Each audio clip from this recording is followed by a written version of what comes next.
осы 29 жылдың ішіндегі қазақстандықтардың ең негізгі жеткен жетістігі ол елдің ішіндегі бірлік, ынтымақ, тыныштық, достық.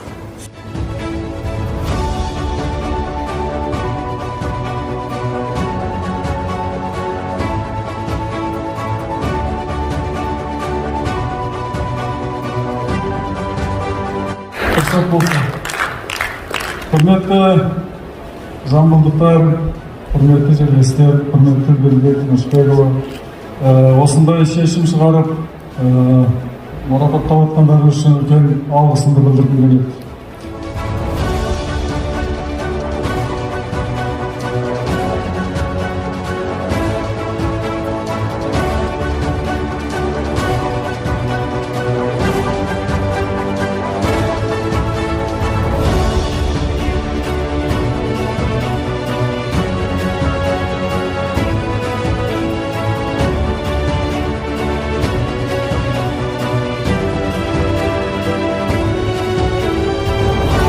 Тәуелсіздік қазақ халқының асқақ арманы мен қайсар рухының жемісі. Тәуелсіздік тәңір тарту еткен бақыт. Ендеше басымызға біткен бағымызды бағалай білейік. Тәуелсіздік менің, сенің тұғырым.